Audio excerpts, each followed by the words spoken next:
Siapa sangka, negara kepulauan di Asia Tenggara ini berhasil menembus 15 besar kekuatan militer dunia. Mengungguli Israel, negara yang nyaris selalu dalam keadaan siaga perang dengan musuh di setiap sudutnya.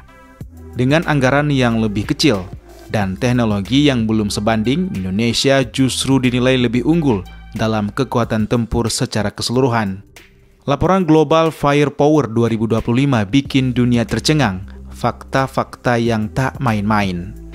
Apa rahasia di balik lonjakan kekuatan militer Indonesia?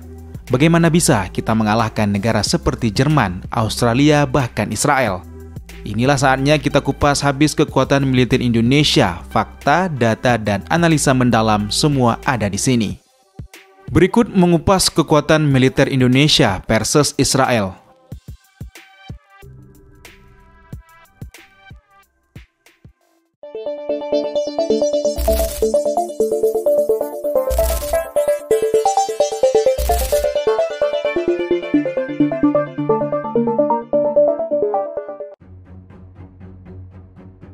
Setiap tahun Global Firepower atau GFP merilis daftar peringkat kekuatan militer dari 145 negara dengan menggunakan sistem Power Index. Laporan ini mengevaluasi kekuatan militer berdasarkan lebih dari 60 faktor yang sangat mendalam. Semakin rendah angka Power Index, semakin kuat posisi militer suatu negara. Tahun ini Amerika Serikat masih menduduki posisi teratas dengan kekuatan militer yang sulit ditandingi. Rusia dan Cina mengikuti di posisi kedua dan ketiga. Namun yang mengejutkan adalah Indonesia. Negara kita berhasil menduduki peringkat ke-13, mengungguli beberapa negara besar dan berpengaruh di dunia seperti Israel, Jerman, bahkan Australia. Untuk lebih jelasnya, mari kita bandingkan kekuatan militer Indonesia dan Israel. Sebagai informasi, Israel seringkali menjadi simbol ketangguhan militer di Timur Tengah. Negara yang terlibat dalam berbagai konflik sejak berdiri ini dikenal memiliki militer yang sangat tangguh.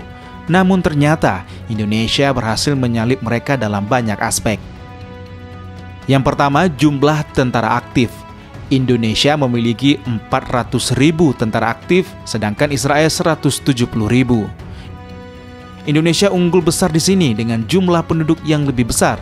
Indonesia memiliki lebih banyak tentara aktif di tahun 2023. Ada sekitar 404.500 tentara aktif di Indonesia, adalah angka yang sangat besar.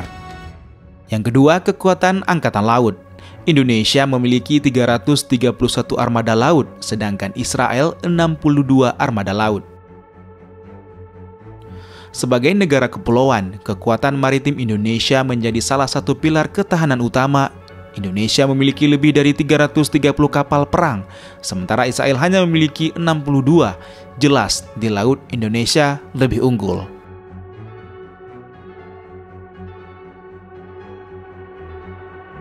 Ketiga, kekuatan udara. Indonesia memiliki 41 pesawat tempur, 15 helikopter penyerang. Israel hanya 240 pesawat tempur, 48 helikopter penyerang. Namun, Israel jauh lebih kuat di sektor ini dengan lebih dari 240 pesawat tempur. Israel memimpin dalam hal kekuatan udara, tapi Indonesia terus berusaha mengejar ketertinggalan dengan pengadaan alutsista udara yang semakin modern.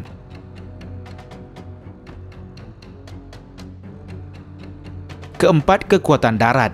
Indonesia memiliki 331 tank, 20.440 kendaraan bersenjata.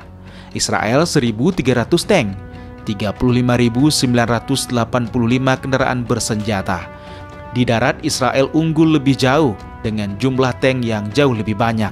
Meskipun begitu, Indonesia juga memiliki kendaraan bersenjata yang cukup banyak untuk mempertahankan wilayahnya. 5. Anggaran militer. Indonesia memiliki 10,6 miliar US dollar, sedangkan Israel 30,5 miliar US dollar. Anggaran militer menjadi salah satu faktor yang membedakan kedua negara ini. Israel memiliki anggaran 3 kali lebih besar dari Indonesia, namun Indonesia bisa memanfaatkan anggaran ini secara efektif dan efisien. Tetapi, kekuatan militer bukan hanya soal jumlah pesawat atau tank. Ada banyak faktor lain yang menentukan posisi sebuah negara dalam ranking global. Yang pertama, geografi. Indonesia dengan ribuan pulau yang tersebar memang menghadapi tantangan besar dalam hal pertahanan. Namun, keuntungannya adalah posisi geografis yang sangat strategis di jalur perdagangan internasional. Ini memberikan Indonesia kekuatan tambahan dalam hal pengawasan dan pengendalian wilayah laut. Indonesia juga memiliki banyak sumber daya alam, dari minyak, gas, hingga mineral, mendukung logistik militer dan kemampuan bertahan jangka panjang. Dan jangan lupa soal logistik, infrastruktur Indonesia, meski tidak sempurna, cukup mendukung untuk mobilisasi pasukan dalam waktu singkat, terutama dengan program modernisasi yang terus berjalan. Selanjutnya, modernisasi TNI dan kebijakan pertahanan.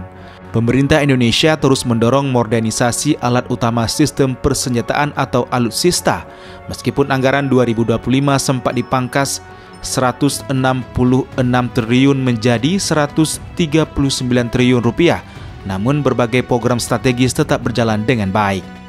Pembelian jet tempur, kapal selam, dan pengembangan drone tempur adalah contoh nyata bahwa Indonesia serius dalam memperkuat sistem pertahanan. Jadi, meskipun anggaran Indonesia jauh lebih kecil daripada Israel, dan meskipun kita tertinggal dalam beberapa aspek seperti angkatan udara, Indonesia memiliki kekuatan yang luar biasa di banyak sektor lainnya, tentara yang lebih banyak, kekuatan angkatan laut yang besar, serta potensi geografi dan sumber daya alam yang luar biasa membuat Indonesia menjadi kekuatan militer yang sangat serius di dunia. Indonesia dengan segala tantangannya tidak hanya bertahan, tetapi terus berkembang, dan satu hal yang pasti kita mulai diperhitungkan di level dunia. Bagaimana menurut kalian? Apakah Indonesia sudah cukup kuat untuk mempertahankan kedaulatan di kawasan ini?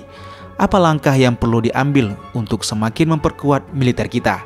Tulis pendapat kalian di kolom komentar. Jangan lupa like, subscribe, dan tekan lonceng notifikasi supaya kalian tidak ketinggalan informasi menarik lainnya tentang strategi, geopolitik, dan pertahanan dunia.